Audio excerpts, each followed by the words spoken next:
What is going on, football fans? Just wanted to make a quick video today. Something a little bit different. Yesterday, of course, I did the first day of OTAs. Today was the second day. I was thinking about making a video on that, but then I said there's not much to report on. Eli Manning looked a lot better, they said.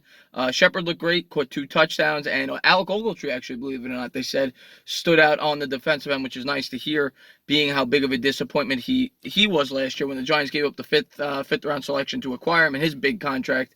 I think he's a free agent after next year, but he wouldn't carry that big of a cap hit. But of course, if he could play really good this year, that would be huge for the New York Giants. They didn't really address the middle linebacker position in the draft this year. They took one in, I think, the 5th round, but he's definitely going to play a major role for this defense this year. There's no doubt about it. He'll certainly be starting in the middle, and if he could be much improved, that would help the defense. But what I wanted to make a video on was I wanted to make a positive video. Now, by no means is this a prediction video. I'm not predicting the Giants to make the playoffs. I'm simply just saying it's not an impossibility, and I wanted to go over some of the changes from this year's team to last year's team and the prior years and how the Giants got to where they are and what I think they potentially did this offseason that maybe could fix it. If everything breaks right. And that's probably what's going to need to happen. The Giants, of course, have had a lot of subtraction. And quite frankly, they have not been a good football team. They've been one of the worst in football the last 2 years. They've won 8 games combined in the last 2 years. It's one of the worst stretches in franchise history. Now, we'll go back to 2017. 2017, entering the year, most people thought the Giants were a Super Bowl contender. They were coming off an 11-win season where they had a great second half. They lost a tough one to Green Bay in the playoffs where their defense played great the first half. And then, of course, we all remember that the Hail Mary from Rodgers crippled them before the end of the first half. And Odell Beckham with the boat trip. And we don't got to go down that road again. All right. It was a tough loss, but they were coming off a very good year. And they brought in Brandon Marshall. A lot of people thought that was the missing piece to a team that already had a strong defense. And we remember all the injuries they had. And Marshall was a letdown and everything else. That was just a horrible year. The Giants won 3 games, but the result was we got Saquon Barkley. And then last year, same thing. I mean, the defense was horrendous. All those veterans that we brought in just hit a wall. I mean, to be quite frank, they hit a wall. And the team was horrible last year. We were hoping they'd be better. They won 5 games. Some positives to take from last year. They were much better in the second half. There's no doubt about it.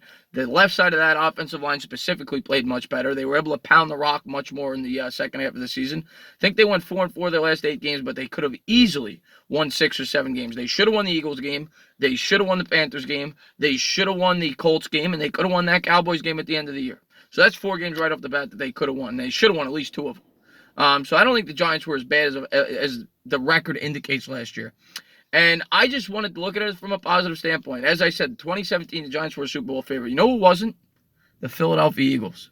Going into the year, the Eagles were thought of as the 3rd or 4th best team in that division. They were an afterthought. They won the Super Bowl. You go back that same year with the Rams. The Rams went from worst to first. And you go back to 2011 when the Giants won the Super Bowl. The Eagles were the favorite. They were the super team with the great offseason that they had. And the Giants had lost some key players, Steve Smith namely, and a lot of people thought they weren't for a down year. Well, you know what? They won the Super Bowl. So I'm just saying, I don't care what ESPN ranks the Giants. Right now they have ranked 30th in the power rankings. I don't care. I know this is football, and I know on any given Sunday anybody could win. And if the Giants get the right locker room and if things start to gel in the second year in these systems, there's no reason to think that this team can't be much better than people think. And much better would mean 7 or 8 wins. But, it'd be nice to have a 7 or 8 win season for once and get going in the right direction. And I don't think that's an impossibility. I don't even think 9 or 10 wins is out of the realm of possibility if everything clicked. I'm not saying there's a Super Bowl team. They're not. They have way too many holes. The defense has too many holes. But I wanted to go over some of the additions and the subtractions. Of course, the major subtraction everybody knows about is Odell Beckham. We lost Odell Beckham. We traded him. And we got back Jabril Peppers, who we hope is going to be able to replace Landon Collins, another player we lost to free agency, and a couple of picks. And we'll see where it goes. One of the players we got was Dexter Lawrence, who I'm pretty excited about. I think he's going to add a lot to this defense. He should replace Snacks Harrison. And be able to play a more significant role. But I wanted to start with the offense. We lost Odell Beckham. No doubt about it. That's a big hit.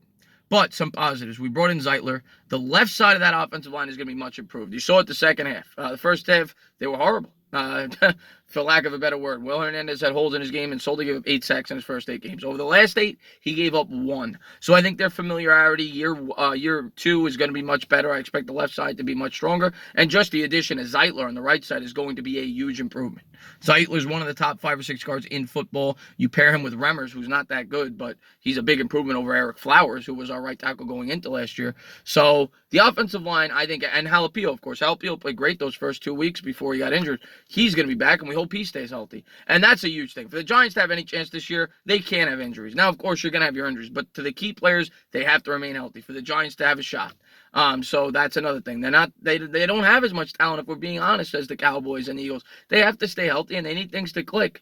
But year 2 in Shermer's system, I think Golden Tate is a good fit in that system. I think he was a smart acquisition. I don't necessarily agree with the years or the amount he's getting paid, but I do think he will have a sound year. I don't read too much into what he did with the Eagles. He didn't fit with that system. He was getting acquainted to the playbook on the fly. I think he played 6 games there or so. So I don't read too much into that. He was having a great year before he went there. I think he's still got something left in the tank. And I think the Giants can get the same production they got with Beckham on the team by spreading the ball around, much like they did when they lost Plaxico Burress, much like they did when they lost Jeremy Shockey.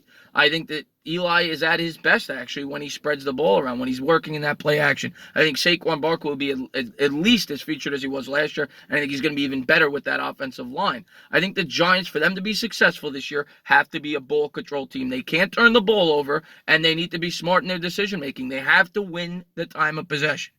And on defense, they lost, of course, Olivier Vernon. They lost Snacks Harrison, of course, midseason. Eli Apple. Landon Collins. And they replaced with Jabril Peppers. They brought in Marcus Golden, who's acquainted to the system with the Cardinals. The last time he was healthy, he was double-digit sacks. Lorenzo Carter, you hope would take an even bigger step forward. He showed some signs specifically in that 49er game last year. B.J. Hill was a nice player for them last year. And the rookies, I mean, of course, the 2 corners we brought in, DeAndre Baker, namely, I think was the best corner in this year's draft. And Dexter Lawrence, from everything you read, that guy should be an animal up the middle, and he should have no problem replacing what Snacks did for this team and playing even more every down role. Now, am I expecting this to be a great defense? No, if I'm being honest with you. But do I think it could be better? Yeah. I mean, that's not saying much. They were one of the worst 2 or 3 defenses in football last year. If they could even be close to average, this would be a much improved unit. And you hope year 1 to 2 for both these systems, they will be improved on both the offense and defense. But I just want to be positive today. I wanted to get a quick positive video up on the page. And as always, if you liked what you watched, please subscribe, drop a comment, maybe give me a little thumbs up. Cheers.